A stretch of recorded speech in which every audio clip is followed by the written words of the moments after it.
Pues vamos a iniciar y bueno, pues muy emocionados, emocionadas por tener amigos y amigas de diferentes partes de Latinoamérica y de diferentes partes también de los estados de la República.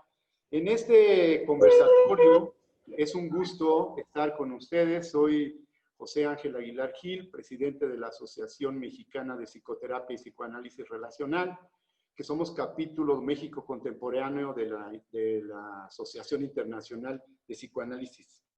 Es un gusto. Este conversatorio que estuvimos planeando para poder intercambiar con ustedes sobre qué pasa con las mujeres. Ha habido diferentes conversatorios ahora que está muy de moda, pero creo que no, lo que yo he visto es que no nos hemos centrado qué sucede dentro del consultorio. Y creo que eso es lo que nos hace la diferencia. Voy a presentar a nuestras panelistas para después iniciar el conversatorio. Entonces, vamos a ver acá el currículum. En primer lugar, y para que alces la mano, Lucía Garza, para que sepamos quién eres. Lucía Garza es una colega psicoanalista, licenciada en Psicología por la Universidad Autónoma de Nuevo León. Tiene la especialidad en Grupo, Pareja y Familia por la Sociedad Analítica de Grupo de Monterrey. Tiene la maestría en Psicoanálisis de la Asociación Regiomontana de Psicoanálisis, ARPAC. Está en el Grupo de Estudios de Psicoanálisis Relacional, coordinadora docente de la formación de Psicoanálisis Relacional y también es analista didacta y supervisora de la Asociación Regiomontana de Psicoanálisis, ARPAC. Muchas gracias, Lucía. Muchas gracias por estar con nosotros. Gracias por la invitación. Para mí es todo un placer estar aquí. Muy bien. Voy a presentar a amiga, colega Yesabel Hernández Leiva para que nos digas quién eres, porque licenciada en Psicología General por la Universidad Autónoma de Zacatecas, tiene una maestría en Psicoterapia Psicoanalítica también por la misma Universidad Autónoma de Zacatecas. Es doctora en Psicoanálisis por la Universidad Complutense de Madrid, España. Es docente e investigadora de tiempo completo de la Unidad Académica de Psicología de la Universidad Autónoma de Zacatecas. Tiene algunos otros títulos, pero voy a hacerlo breve. Miembro de la Asociación Zacatecana de Estudios Psicoanalíticos y Atención Psicológica. Es coautora de algunos libros colectivos, Salud Mental y Pobreza, Una mirada desde la globalización, y Textos y contextos psicosociales, violencia, pobreza y género. Actualmente es la responsable del programa de maestría en psicoterapia psicoanalítica de la Universidad Autónoma de Zacatecas y coordinadora académica del Instituto de Formación de Intervención Psicológica. También tiene pareja y tiene dos adolescentes muy creativos. Se me olvidó decir también que Lucía también es mamá y también pareja, además de ser profesionistas exitosas. Bueno, ahora voy a presentarles a Lucía Rostro. Tenemos dos Lucías, Lucía Garza, que viene de Monterrey, y Lucía Rostro, que nos acompaña desde Guadalajara. Lucía Rostro está dedicada a la consulta privada, atención a adultos, adolescentes, parejas y grupos terapéuticos. Es miembro de la Asociación Mexicana de Psicoterapia, Psicoanálisis Relacional, licenciatura en Psicología por el Instituto Tecnológico de Estudios Superiores ITESO. Tiene la maestría en Psicoterapia Psicoanalítica Grupal por la Universidad de Guadalajara. También la maestría en Psicoterapia Psicoanalítica de Adolescentes y Adultos, de la Asociación Psicoanalítica de Jalisco y por la Asociación Psicoanalítica Jalisciense. Tiene el doctorado en Psicoanálisis, especialidad en Familia y Parejas por la Universidad Intercontinental. Es docente de la Universidad Marista de Guadalajara, es coordinadora académica de la carrera de Psicología de la Universidad Marista. Y tiene una de las cosas, además de capacitar, dar cursos y ser docente, que me llamó mucho la atención, que hace poemas. Entonces, eso me gustó mucho. Entonces, tiene varios poemas. Mamá de unas gemelitas hermosas. Y vamos a presentar a Vale Villa, que aquí tengo su currículum. Vale Villa tiene la maestría en terapia familiar y de pareja, licenciatura en pedagogía por la Universidad Panamericana, es bachelor de artes en la Universidad de California en Los Ángeles y tiene diferentes diplomados en psicopatología, pareja, terapia narrativa y psicoanálisis relacional. Ella tiene 20 años de práctica privada como psicoterapeuta individual, familiar y de pareja. ha sido conferencista, también da cursos en diferentes lugares.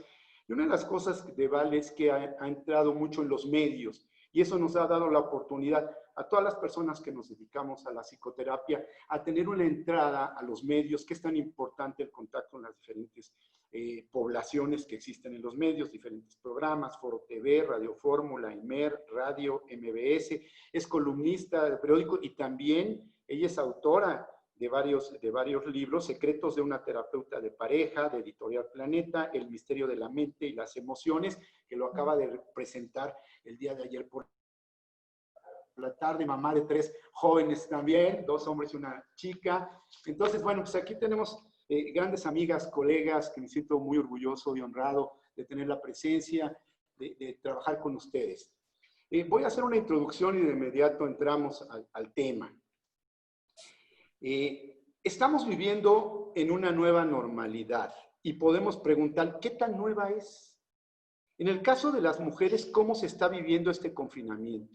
¿Qué situaciones nuevas se han presentado? O si son viejas, una vieja normalidad construida desde hace varias generaciones desde un sistema patriarcal. Durante esta pandemia nos hemos enterado de que las mujeres han tenido doble o triple carga de trabajo, que han aumentado de forma alarmante la violencia en contra de ellas. Se habla hasta de un 70% en las casas. Han aumentado las llamadas a los centros de ayuda. Inclusive ha habido casos de feminicidio, ha subido un 19%. Por otro lado, la muerte materna en mujeres embarazadas se ha convertido en la primera causa de muerte materna en nuestro país. Es alarmante, lo acaban de decir hace 2 días. 2.842 mujeres embarazadas infectadas y desgraciadamente 83 mujeres muertas por este COVID. Cuando hablamos de mujeres no podemos generalizar, ya que hay una diversidad de mujeres. Amas de casa, profesionistas, indígenas, campesinas, mujeres en la cárcel, jóvenes, niñas, maduras, viejas. Esta tarde conversaremos sobre las mujeres que pueden asistir a una consulta de psicoanálisis, que generalmente es clase media o media alta, y que ha logrado tener el privilegio de estar en casa, pero también cargan con la cultura del patriarcado, que les ha dado un rol y una función en la sociedad como cualquier otra mujer. Ha habido diferentes webinarios, como les decía, sobre el tema, pero me parece que nos animó a organizar este diálogo es conversar sobre la mirada del psicoanálisis en la vida de las mujeres. Darle una mirada desde la perspectiva de género. Tema muy discutido en la teoría psicoanalítica, freudiana sobre todo, al considerar que la construcción de lo femenino se hace a partir del falo o de la falta de Lacan. Ya varias psicoanalistas mujeres han cuestionado esta propuesta. Desde 1930, Karen Horney, feminista muy criticada por considerar otras propuestas, también ha estado Clara Thompson, ¿no? Y al estar cuestionando la envidia del pene, la pasividad o la maternidad como la única forma de realización. Actualmente, Nancy Chodorow, Dio Bleichmar, Jessica Benjamin, entre otras, han integrado la perspectiva de género al psicoanálisis, en el marco del psicoanálisis relacional, sobre todo en investigaciones que se han hecho de las madres con los bebés y de los cuidadores o las cuidadoras. Son propuestas muy controvertidas con respecto al psicoanálisis clásico. Entonces aquí a nuestras panelistas, mujeres, psicoanalistas, y que han trabajado y han tratado el estudio del psicoanálisis clásico y el psicoanálisis relacional, les quiero preguntar, ¿ustedes qué piensan? ¿Que la vida de las mujeres tiene una visión diferente a la de los hombres? Seamos pacientes o terapeutas, ¿qué opinan de que tengamos los y las psicoanalistas una mirada desde la perspectiva de género en la consulta? ¿Quién de ustedes quisiera iniciar este diálogo? Si quieren, yo inicio con muchísimo gusto. Ok, Lucía. Quisiera iniciar con una frase de Judith Butler.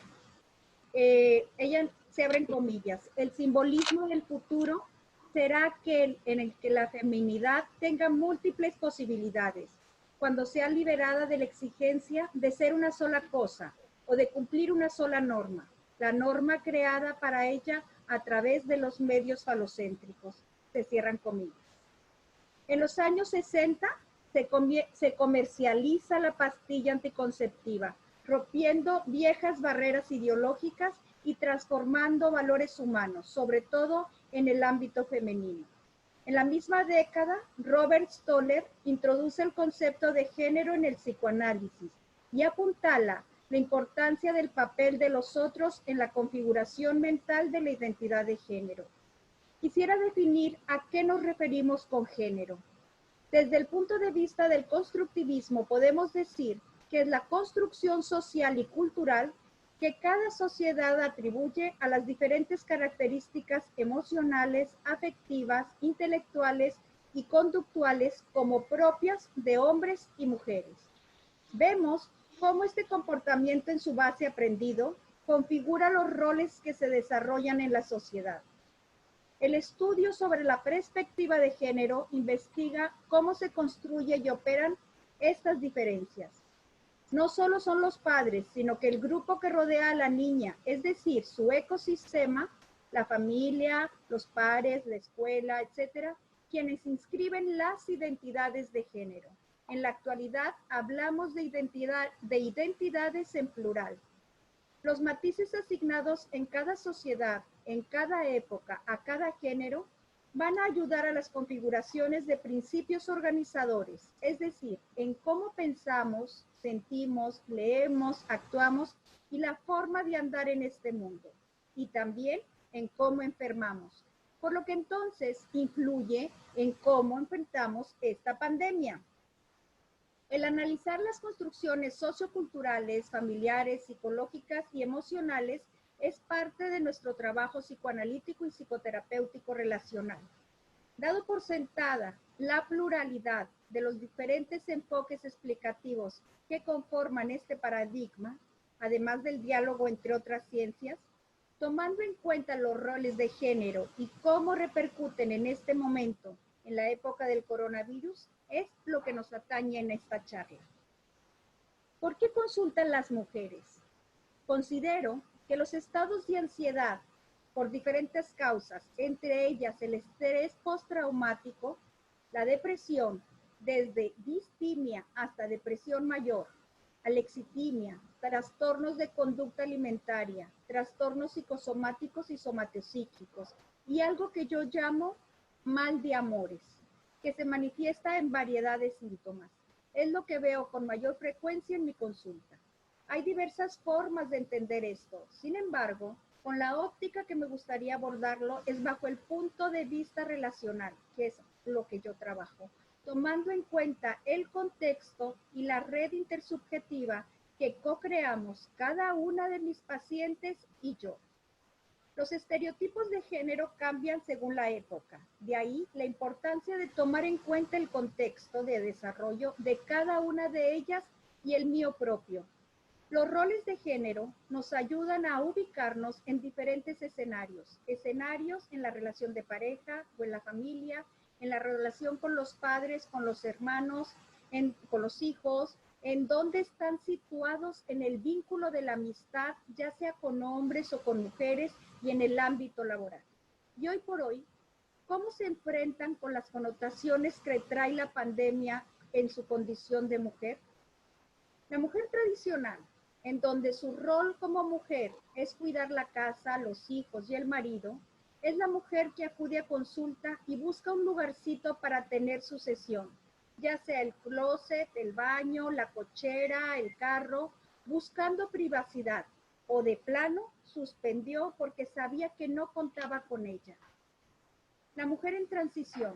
En los últimos años hemos sido testigos de una transformación gradual de los ideales del género, que si bien han marcado un avance, no ha llegado a desvanecer a los estereotipos tradicionales, por lo que el rol de la mujer es extremadamente pesado.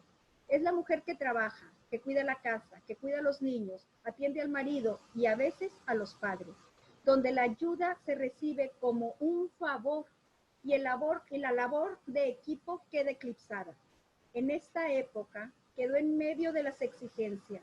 Es la mujer que acude a consulta y busca un tiempo para poder conectarse. La utopía de la mujer actual se basa en la equidad, en la mutualidad, conciliando y compartiendo la labor de equipo. buscando alcanzar la autonomía e independencia y al mismo tiempo conectarse emocionalmente y co-crear la intersubjetividad, ya sea amorosa, ya sea de compañerismo, ya sea de amistad, con proyectos propios tanto laborales como sociales, dejando de lado el ser víctima pasiva de lo social, de lo familiar y de lo laboral. Ha abandonado las ataduras de la obediencia y la sumisión del modelo tradicional. Es importante mencionar que hay un abanico de estereotipos de género entre las tres dimensiones. Solo lo expuse como representativas, pudiendo hacer la combinación entre ellas. Yo también había puesto algunas estudiosas sobre la teoría de género y feminismo, que ya muy amablemente José nos platicó de ellas. Solo quería hacer una pequeña mención. Quiero destacar a la mexicana Rosario Castellanos, que si bien no era psicoanalista, era una escritora interesada en el tema con sus libros El Eterno Femenino y Mujer que sabe latín, inspirado en el refrán: mujer que sabe latín no tiene marido ni tiene buen fin. En aquellos tiempos, y a veces ahorita también, entre más tontitas, más bonitas. Me parece importante estar atentos como psicoanalistas y psicoterapeutas que hombres y mujeres enfermamos de manera diferente. Manejamos nuestras emociones influenciados en los contextos, épocas y ecosistemas en donde configuramos nuestra subjetividad, nuestros principios organizadores, nuestros working models, nuestra forma de andar en este mundo. También me uno al comentario de los datos duros que comentaba José, sumamente dolorosos y al mismo tiempo despiertan un enojo tremendo. El índice de violencia contra la mujer subió al 70% en esta época de pandemia. No podemos cerrar los ojos ante este fenómeno, que si bien tengo que reconocer que en la población de mi consulta no se presenta, no quiere decir que no existe. Estos foros nos permiten hablar de ello y unirnos y concientizarnos un poco más, pensando nuestra labor como analistas. Por lo anterior, creo que es imposible, siendo psicoanalistas con un enfoque relacional, dejar de lado la perspectiva de género, procurando la mutualidad, la equidad, la empatía, definiendo esta como buscar el otro en mí y tomando muy en cuenta mi falibilidad. Me uno a la opinión de que el psicoanálisis y la psicoterapia relacional es feminista, pues se distingue por fomentar una relación paciente-analista más igualitaria. Es democrática y dialógica, intentando ver en el discurso de mi paciente qué pedazo de razón tiene, con qué ojos mira lo que me narra, intentando co-construir la realidad intersubjetiva que incluya la confianza epistémica. Esta es la primera parte. No te oyes, Pepe. Ya, aquí está. Muchas gracias, Lucía. Muchas gracias por esta introducción al tema. Queremos ver quién de las compañeras quiere continuar. Sí, Isabel. Hola, buenas tardes. Bueno, agradecer primero la invitación, Pepe, a este diálogo. Me parece muy importante el tema, desde que nos mencionabas cuáles eran como las directrices. No pude dejar de pensar en un hecho que no sé, creo que se repite o se replica en todo el país, el hecho de que la mayor parte de los estudiantes de psicología somos mujeres. Y al menos acá en Zacatecas, bueno, es 80% mujeres, 20% hombres, y es algo que se va replicando en los posgrados, obviamente, ¿no? Entonces, creo que es como el punto de partida, ¿no? El hecho de cómo esta decisión en la educación, en géneros, lo que es femenino, lo que es masculino, nos alcanza precisamente hasta nuestra función terapéutica. O sea, las mujeres principalmente hemos sido como las encargadas de llevar a cabo esta función, y creo que son cuestiones inherentes a nuestra práctica y que sí debemos ser como más conscientes de ellas, ¿no? Me refiero a que quizá no llevamos una preparación en estudios de género o esta preparación específica en cuanto a a una perspectiva de género, pero finalmente es algo que se nos exige en la práctica diaria. Creo que es algo que finalmente tenemos que hacer porque trabajamos con todas estas cuestiones imaginarias, reales, que han tenido que ver en cómo se conforman nuestros pacientes, su subjetividad, y cómo toda subjetividad finalmente se va a ver atravesada por una realidad, y esa realidad es algo que tenemos que trabajar, ¿no? Creo que aparte de toda esta cuestión analizable y demás, está la cuestión de la realidad que se impone y que nos exige precisamente ver las cosas de una manera distinta. Ya mencionabas tú los datos sobre el incremento de la violencia. Creo que ninguno de nosotros cuando estamos trabajando con pacientes podemos obviar estos datos, ¿no? Si pienso específicamente en el entorno en el cual yo trabajo aquí en Zacatecas, por ejemplo, si en los medios aparece que han incrementado los feminicidios, que se ha emitido la alerta de género, pues es algo que finalmente va a impactar en el trabajo terapéutico que realizamos y es algo que tenemos que trabajar no solamente, digamos, como desde lo imaginario o desde la fantasía, cómo afecta a nuestros pacientes, sino cómo esto finalmente va formando también parte del imaginario, ¿no? Eso que vamos a estar finalmente trabajando con ellos. Entonces creo que es algo indispensable el repensar esta cuestión de cómo la función terapéutica es finalmente mayormente llevada a cabo por mujeres y cómo la mayor parte de nuestros pacientes son mujeres también. Yo creo que es algo también importante desde el punto de vista de cómo acuden mujeres en busca de terapia y cómo cuando se trata de llevar a los hijos, pues son las mujeres las que buscan esta ayuda terapéutica, ¿no? Entonces creo que sí está como muy marcada esta cuestión obviamente del género en nuestro trabajo. Creo definitivamente que es algo que nos obliga a seguir formándonos, pues, ¿no? O sea, más allá de nuestra formación terapéutica, quienes son psicoanalistas, quienes somos psicoterapeutas, estamos en constante actualización y que esta cuestión de género obviamente es algo que tiene que estar presente, ¿no? En esta formación. Creo que es algo indispensable por la pregunta que nos hacías y que nos obliga a tener una mirada distinta respecto de lo que es ser hombre o ser mujer en nuestros días. Eso finalmente es algo que ha ido cambiando y que tú lo apuntabas en la introducción, o sea, si pensamos en el psicoanálisis clásico, el psicoanálisis relacional, la psicoterapia relacional, hablamos de encuadres y de teorías que se han tenido que ir modificando precisamente porque los entornos en los cuales trabajamos cultural y socialmente han cambiado y entonces tenemos que adecuarnos precisamente a todas estas situaciones, ¿no? Entonces creo que desde ahí nos replanteamos qué significa ser hombre, qué significa ser mujer en estos días y trabajamos con todas las consecuencias que implica el venir de una educación que ha escindido lo femenino y lo masculino, ¿no? Creo que esas consecuencias son finalmente lo que nosotros vamos a estar trabajando cotidianamente en la terapia. Y en nuestros pacientes, lo que yo puedo decir respecto de lo que yo trabajo, finalmente se va a reflejar en un tema central que es el de la pareja. Creo que la mayor parte de los pacientes vienen precisamente por este motivo de consulta, porque tienen una pareja o porque no la tienen, y si la tienen porque hay conflictos, y todo esto finalmente se va a entrelazar precisamente con estas cuestiones de género, pues, ¿no? Y con esta educación, todo esto que hemos internalizado de una educación, a veces lo tenemos más consciente, a veces más inconsciente, y creo que finalmente para eso nos ayuda la terapia, ¿no? El ayudar a nuestros pacientes a ser más conscientes todos estos aspectos.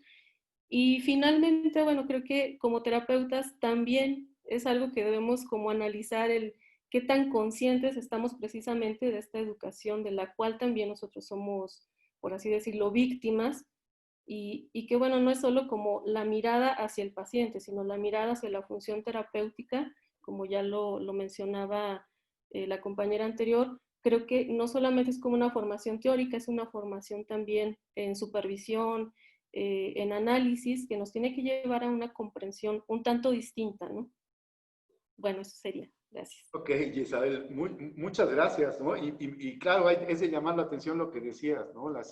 Que esta carrera de la psicología y del mismo psicoanálisis hay mayor cantidad de mujeres y cómo las mujeres también son las que parece que acuden más. Bueno, le damos la palabra a quien quiere, Lucy o Vale. seguir en esta... Puedo ser yo. Ok, Puedo ser dale, yo. Lucía. Bueno, a mí la pregunta me vino movilizando y me viene como cosas que quiero compartir con ustedes como en estructura de relato, ¿no? O sea, referido a mi experiencia, ¿no? Yo considero que tengo una formación de transición de modelos, no tengo una formación clásica, tengo, y estoy agradecida con mis maestros, tengo ya desde la formación como psicoterapeuta elementos relacionales importantes. Sin embargo, creo que la integración de la perspectiva de género es secundaria a la formación. O sea, creo que esa la va uno desarrollando más en cuanto a la exigencia con las pacientes, ¿no? Y tal vez uno, bueno, cuando está formándose, cuando está aprendiendo, uno tiende a identificarse con el cuerpo teórico de una manera rígida, eso también es natural, y poco a poco la experiencia te va obligando a repensar cosas, ¿no? Y yo pensaba que uno pasa de decir, bueno, ¿cómo tengo que elaborar mi contratransferencia con esta paciente? Porque siento mucha rabia de cómo la trata el marido, de cómo la limita del patrimonio familiar y cómo uno se empieza a dar cuenta que, pues que tal vez no es una reacción desmedida ni fallas del propio análisis, sino que está uno frente a una situación de injusticia, ¿no? Llanamente, o sea, simple y llanamente, ¿no? Entonces, ¿cómo empiezas a registrar esos elementos y cómo uno empieza a entender que la liberación o la supresión de esas injusticias, pues se tratan de un acto terapéutico, ¿no? Y también creo que otra cosa que es muy importante en esto son las nuevas generaciones, ¿no? Yo me siento muy agradecida y muy conmovida de las mujeres de 17 a 25 años porque las veo en la calle, las veo haciendo cosas como con toda la valentía. Y muchas de mis pacientes de ese rango de edad ha sido como un episodio clásico que me han contado situaciones familiares muy duras, de sobremesa, les diría yo, donde ellas hacen una discusión con el abuelo, con el papá y a veces con la mamá y con los hermanos, de discutir ideas sobre lo que son los hombres, sobre lo que son las mujeres, los deberes de cada uno. Y esas muchachas valientes que combatieron en sus familias y que a veces les toca recibir este calificativo de feminazis, de personas queridas para ellas, ¿no? Van a la consulta y yo veo que en ese lugar íntimo necesitan una validación y necesitan saber que no se están inventando esa historia, ¿no? Y ahí yo creo que los terapeutas tenemos que ser arrojados y valientes y decir que no se lo están inventando, que es muy importante que estén leyendo de manera adecuada la realidad, y creo que ahí pues estas nociones, bueno, si ya sabíamos que neutralidad y de todo esto pues había mucho que cuestionar, creo que en este caso ser soporte de generaciones nuevas es importantísimo, ¿no? Y poder ofrecer un lugar para pensar, para validar y para reconocer su valentía generacional, para mí ha sido súper importante, ¿no? O sea, creo que eso es lo que finalmente te arroja esto. O sea, uno sabe, pues, ¿no? Que los malestares femeninos están patologizados, que no llegamos a la salud mental por el mismo camino, ¿no? O sea, que los hombres, que hay una situación de muchas cosas que suceden en los ámbitos sociales y también que están introyectadas, que nos marcan por sentimientos como culpa, ¿no? Continuamente, como una sensación de deber muy intensa, como una obligación respecto al cuidado que a veces es destructiva, ¿no? Para la subjetividad. Entonces, yo creo que la experiencia te lleva de la mano si te atreves a verlo, y que eso, que la validación termina siendo como el inicio de un vínculo terapéutico muy potente, ¿no? Con mujeres, y también con mujeres grandes de 70, 75 años que de repente están encerradas en esta pandemia y dicen, mi marido no va a saber lo que es lavar una cazuela nunca, y me pesa porque ha elegido ser un niño, ¿no? O sea, en todo esto queda demostrado. Entonces, bueno, yo diría que que tiene que ver eso también con lecturas, con un ambiente intelectual que está ahora brindándonos mucha reflexión en torno al tema femenino. Y también yo veo con mucha preocupación, y tal vez lo podamos hablar más adelante, pues el movimiento social que había empezado con tanta fuerza, con manifestaciones tan potentes, cómo se ha venido silenciando, ¿no? Y yo pienso que esta pandemia va a ser una prueba de fuego para estos cambios que son urgentes, ¿no? O sea, regresar a la intimidad de los hogares para intentar ser diferentes es, creo, la prueba que tenemos ahora de frente, ¿no? Bueno, por ahí son las cosas que he estado pensando en torno a charlar con ustedes hoy. Ok, muy bien. O sea, todo un reto, ¿no? Lo que estás planteando, todo un reto de esta famosa nueva normalidad, ¿no? Que yo decía en un principio, si de veras va a ser nueva o va a ser la misma anormalidad que teníamos antes. La palabra para Vale, para que cierres esta parte de la pregunta. Pepe, gracias por la invitación. Me parece una idea súper emocionante el nombre de esta conversación, que es pues justo las mujeres en consulta frente al COVID, incluidas nosotras. Y pensé un poco algo parecido a lo que dice Lucía Rostro, cómo esas mujeres y yo como terapeuta de esas mujeres fuimos a la marcha del 8 de marzo. Hasta nos organizamos, ¿no? O sea, tenía yo pacientes que me decían que no tenían contingente y que querían ir a la marcha y bueno, el mero día era como, fue complicado y caótico y todo, pero era es una situación inédita. O sea, es inédita en términos del modelo previo en donde tus pacientes no saben nada de ti, ¿no? O saben muy poco de ti. Hoy mis pacientes mujeres, muchas creo que vienen porque a mí me ha interesado muchísimo el tema del feminismo. Porto mi pañoleta morada cuando doy algunas conferencias en Instagram y eso pues es como muy transparente. O sea, me parece que esa parte es muy transparente. Esta perspectiva de género me parece que es una explicación que era como el elefante en la sala si no se incorpora. O sea, podemos entender un montón de cosas, ¿no? Sobre el carácter, sobre las estructuras de personalidad. Esto que dices tú es terrible, ¿no? Como desde Lacan y Freud y desde muchos autores, ¿no? Klein, hablan todos, ¿no? De la mujer como un ser que le falta el falo, ¿no? Y el bebé como el falo, o sea, muchas de estas interpretaciones que aniquilan la autonomía, aniquilan la subjetividad, aniquilan el deseo de la mujer, que la mujer poco se plantea qué es lo que quiere. Hemos sido criadas, por lo menos en mi generación, para cuidar de otros.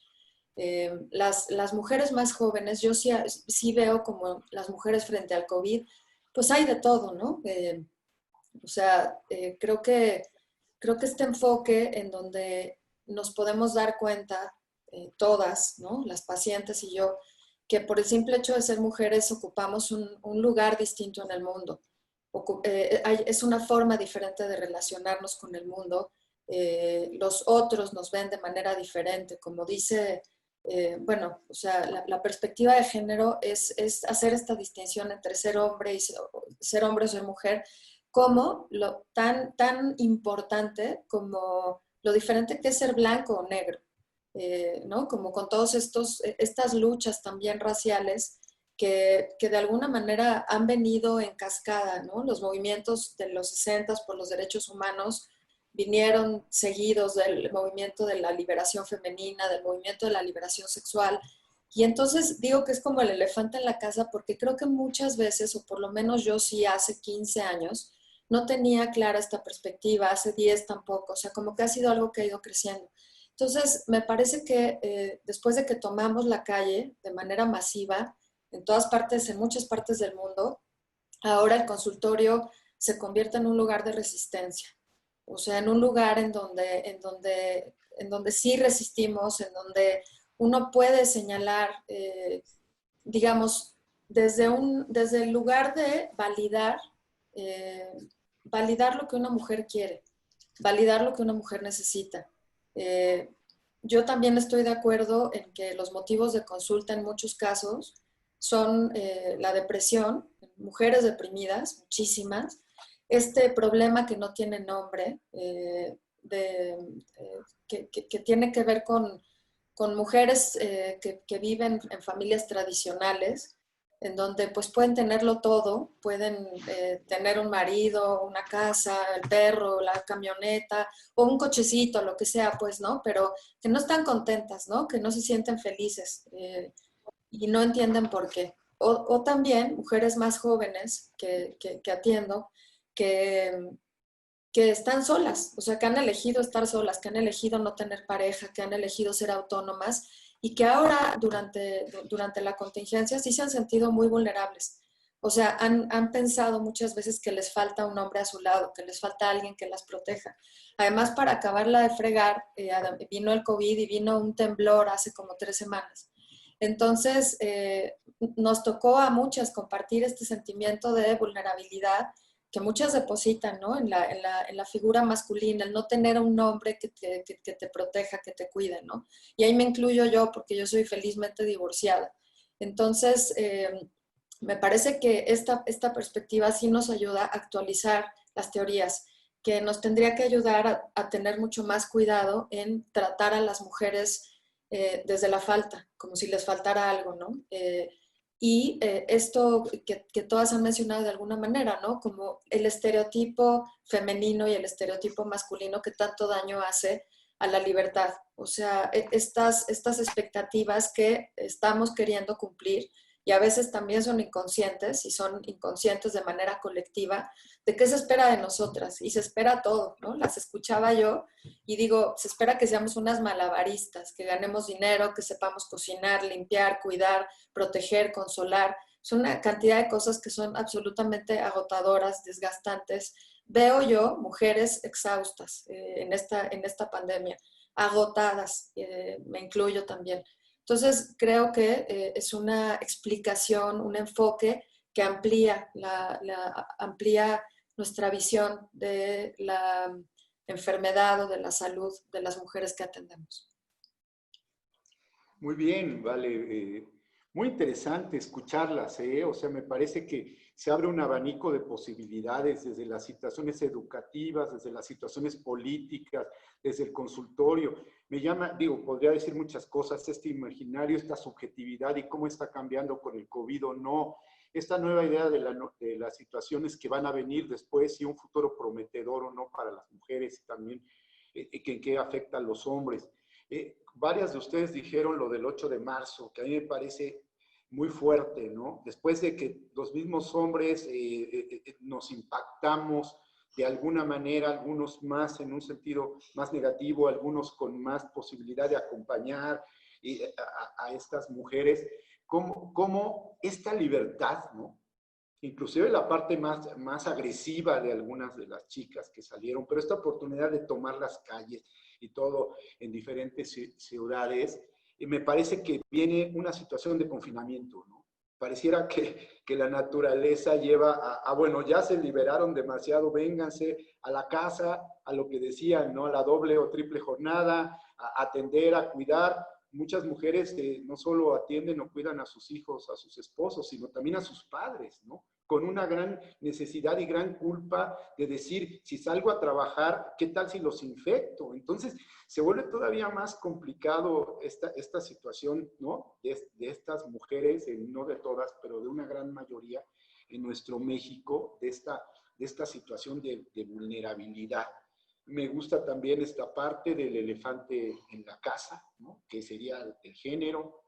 Me agrada cómo Lucía Garza empieza a dar una situación histórica también, en un sentido que nos da contexto para las demás propuestas de ustedes y van terminando en algo íntimo que es el consultorio, como nos decía Valeria, ¿no? En algo que nos decía que era, que también ahí se estaba dando la resistencia y eso me pareció muy interesante, ¿no? Cómo ustedes, mujeres terapeutas, ven en el consultorio esa resistencia o esa posibilidad de conexión, ¿no? Entre un mismo género que retoma como como un albergue esa posibilidad de lo que las cuatro dijeron, de la validación. La validación ante las emociones, ante la experiencia, que es desde ahí donde entra el psicoanálisis relacional, a validar algo que se consideraba femenino y que era para los hombres es el conocimiento, es el analizar, el reflexionar, todo esto, ¿no? Y el psicoanálisis relacional nos ayuda a validar algo que también los hombres tenemos que validar, que son nuestras emociones. Entonces me gusta y esta parte de lo privado y lo público, ¿no? Cómo finalmente las mujeres salieron a lo público y de momento del confinamiento, ¡pah!, las mete a un espacio privado. Y desde ahí, de lo que decía Valeria, en estos espacios privados me gustaría poner un punto a la discusión, que sería, ¿qué sucede en estos espacios privados? ¿Podrían platicarnos algo de este espacio privado? ¿Se han sentido alguna diferencia en cuanto a lo que sucedía antes del confinamiento y con estas mujeres que alguien de ustedes decía que se tiene que cerrar en el carro o en el baño para poder tomar terapia, o muchas que dejaron de tomar terapia porque tienen que cuidar a sus hijos y también ahora son maestras, ¿no? Ahora son profesoras que tienen que aprobar y sacar a sus hijos con muy buenas calificaciones, ¿no? Sacar a sus hijos que sean orgullosos de que salieron ahora de profesoras y sus hijos van a tener una excelencia también en el sentido escolar. Entonces, les preguntaría y les haría como en este tono tan reflexivo que me dieron, a ver si en este espacio privado de los consultorios, ¿qué nos pueden aportar? Y si hay alguna diferencia o no.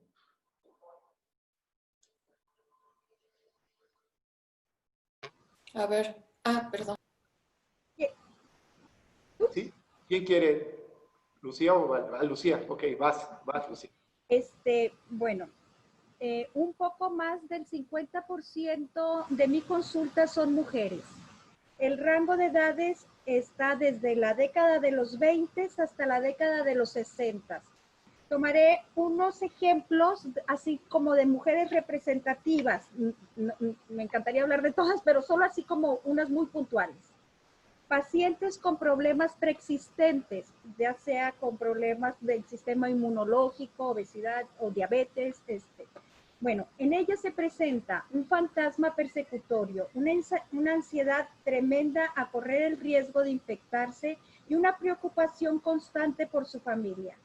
Mujeres en transición, están al pendiente del home office de los chicos, perdóname, del homeschool, de hacer la tarea, del homeschool de los hijos, los labores del hogar. Por su condición física tienen la necesidad de tener ayuda doméstica, aunque sea mínima. Ya no cuentan con la ayuda, entre comillas, del marido, pues porque él está trabajando y sería como un favor, donde los cuidados de higiene son mayúsculos. Su vida laboral quedó paralizada. Ya no cuentan con su dinero que le daba una sensación de autonomía. Otros pacientes, mujeres pacientes que habíamos trabajado hace unos años, me buscan de nuevo en esta época de pandemia. El reclutamiento les invitó a reflexionar. Una de ellas quería hablar sobre el duelo, ya que esta situación le estaba dando espacio para poder pensar y poder llorar, pero necesitaba acompañamiento en estos dolores. Soltera, viviendo sola y trabajando en casa. Mientras que otra chica, también haciendo home office, le permitió estar con ella misma, estar reflexionando y darse la oportunidad de cuestionarse. Y se planteaba el rol que tenía en la compañía donde laboraba. La saturaban de trabajo y además en algunas juntas quedaba excluida, provocándole enojo y ansiedad, deslizando todo esto hacia su cuerpo, con fuertes dolores de estómago y trastornos de digestión. Otro paciente en donde la pareja estaba pasando por un periodo de preocupación con padres añosos y uno de ellos sumamente enfermo que le habían pronosticado pocos meses de vida. En esta época, ella es la sostenedora de la relación de su pareja y de ella misma. Presenta un aplanamiento de sentimientos, muy poco motivada para trabajar, y al mismo tiempo se descubre ansiosa por todo lo que estaba sucediendo. Pero sin embargo, el fantasma es que si ella cayera en algún estado, no estaba muy segura que su pareja la pudiera sostener. Paciente soltera de mediana edad, pasadito los 40. Hija única, rodeada de hermanos varones, todos casados. Regresa a casa con sus padres con el objetivo de estar al pendiente de ellos, pues son personas alrededor de 70 años, y seguir trabajando desde casa. Se topa con una actitud machista del padre y sostenida por la madre, en donde si bien ella quería poner ciertas reglas de higiene, el padre no lo permitía. Lo vivía como una insubordinación de parte de su hija, que no venía a mandarlo.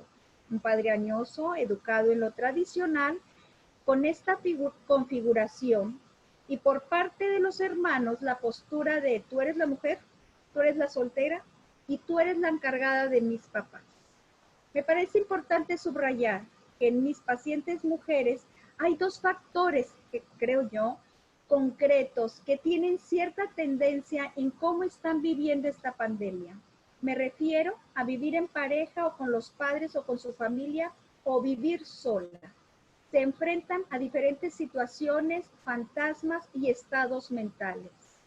El otro factor es la configuración mental de cada una de ellas en su rol de género y su postura ante ellas mismas de ser mujer. Considero que lo que tienen en común todas ellas son estados de ansiedad y de cansancio. Unas por su condición de mujer moderna, actual, que se preocupa por también llevar dinero a casa, o la tradicional, que se preocupa por mantener el orden, entre comillas, de casa, además de mantener a los hijos calladitos para que el marido pueda trabajar. Y la mujer en transición, en donde se preocupa por la economía, por la higiene, por la salud, por el nivel, por la parte académica de los hijos. El trabajar todas estas partes de quitarnos los papeles de victimización y poder reconocernos que no somos todólogas, que no somos omnipotentes y que el costo por intentarlo es demasiado alto. Quiero reconocer a mis pacientes porque me parece que en esta época de pandemia, que en general realmente han estado con los ojos abiertos, se están cuestionando lo que les está pasando, están volteando a ver a su alrededor y creo que la sintomatología o el motivo de consulta por lo que llegaron se ha puesto más sobre la mesa. Considero que gracias a la confianza epistémica, la práctica sobre la mentalización ha sido mi aliada.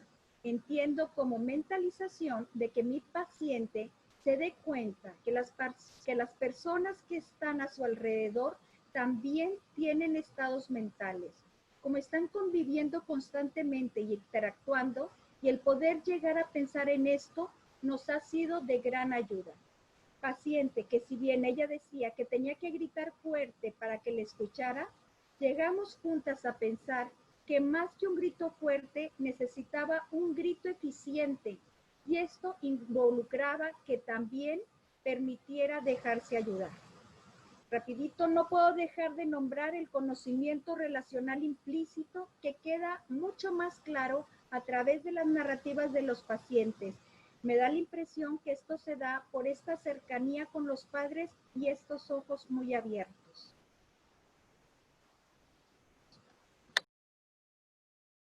Gracias, Lucía. Muchas gracias. Vale, si quieres seguir, tú que estabas alzando la mano. De ansiosa. Estaba pensando que hay varias. Yo tengo también más o menos, pues yo un 50-50 de pacientes hombres y pacientes mujeres. Está parejo, la verdad. Pensaba como en casos emblemáticos de una abogada que trabaja en un despacho de estos muy nice que hay en Santa Fe, ¿no? Entonces imagínense, ¿no? Estos despachotes en donde hay unos socios que generalmente son hombres.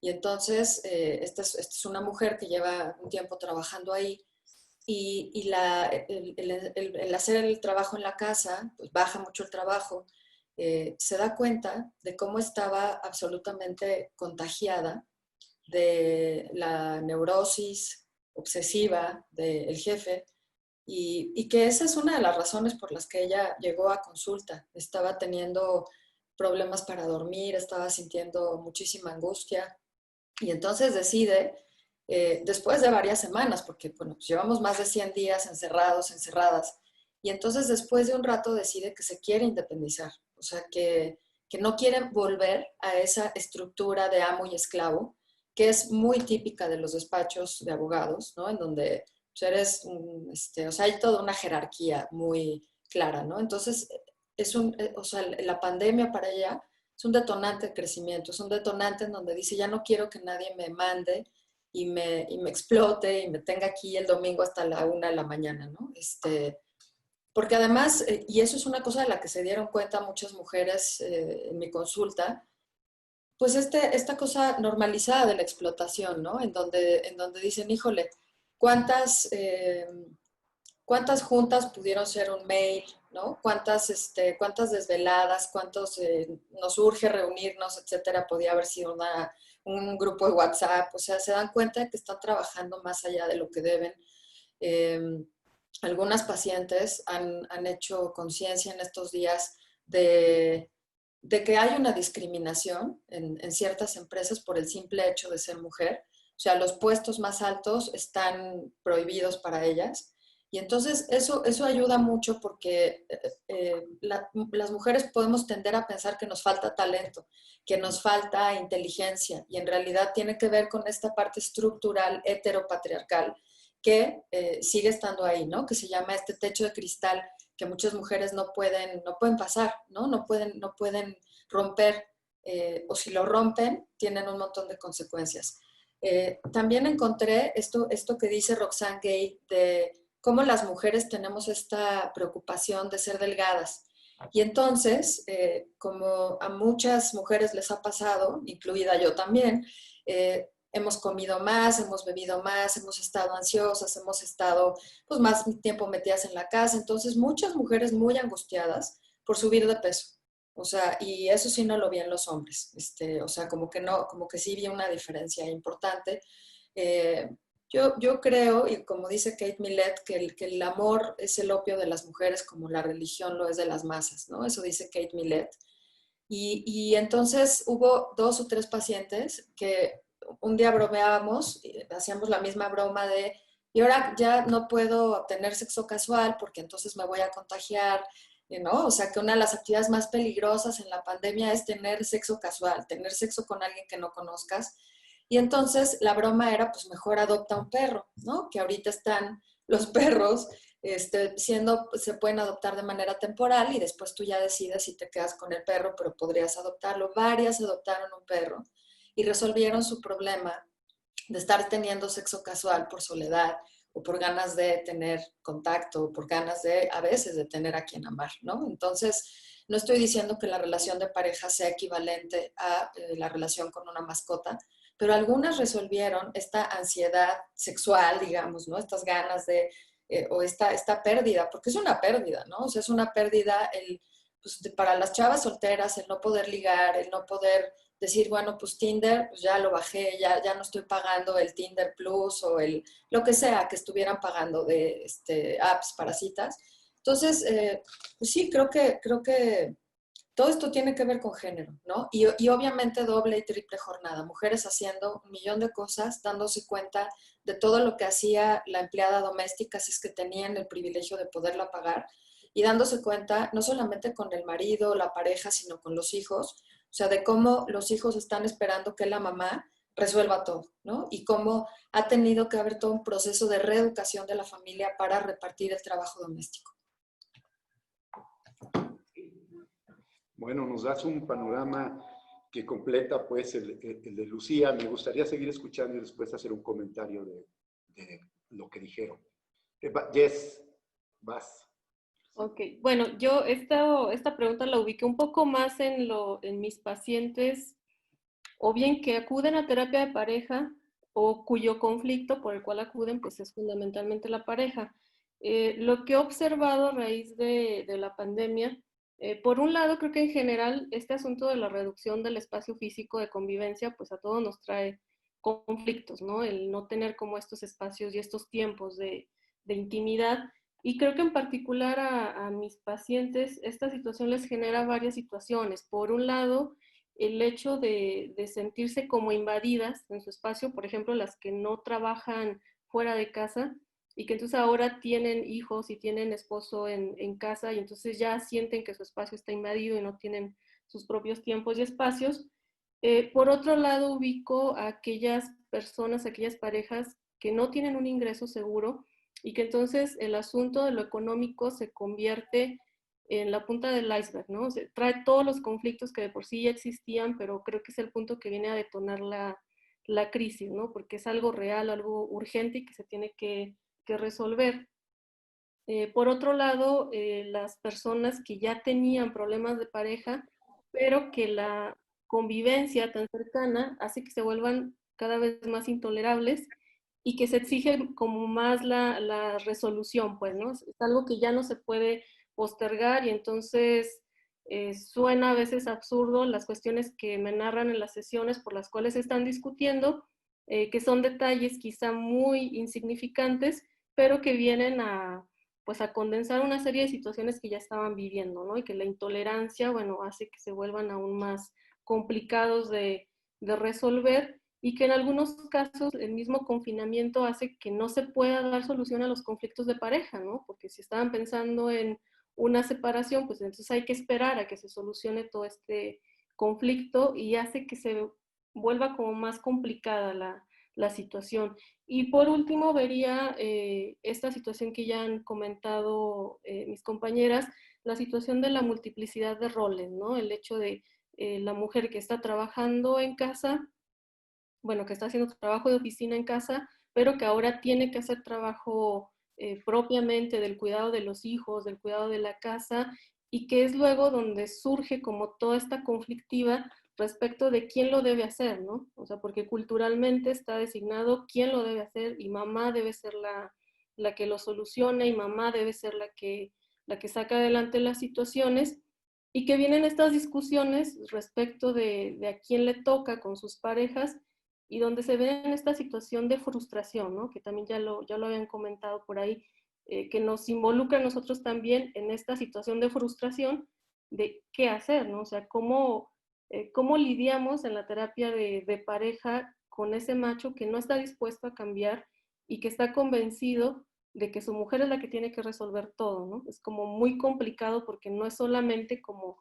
lo que observamos en la pareja y en los roles, sino toda esta carga social y cultural que obviamente está muy arraigada, ¿no? Creo que son situaciones que ya estaban, pero que se hacen mucho más visibles. Me parece que esta situación de la pandemia en términos de lo que ocurre entre las parejas ha visibilizado aún más toda esta situación de la desigualdad, de la violencia y de la impotencia que genera toda esta situación. Y bueno, por último, por ahí una paciente muy joven que atiendo que está trabajando en casa, eh, tiene esta sensación de culpa, como de no estar trabajando lo suficiente para su empresa, ¿no? Y me parece como eh, contradictorio respecto de lo que sucede con la mujer que trabaja en casa y que tiene una familia y que tiene hijos, esposo y demás, y que viene toda esta lucha ahí en cuanto a los roles de género. Me parece que contrasta con esta situación de esta chica joven que vive sola, que es soltera, pero que tiene esta sensación como de no estar haciendo lo suficiente, no estar haciendo algo, ¿no? A grandes rasgos es lo que observo.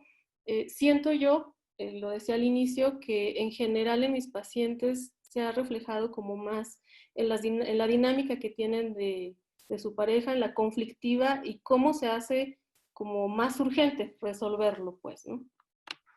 Ok. Gracias, Jess.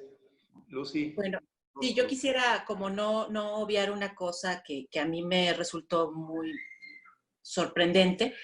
Yo pensé en los primeros días de la pandemia que yo iba a ver reducido muchísimo mi trabajo, que se iba a vaciar el consultorio y que íbamos a pasar a otro funcionamiento, ¿no?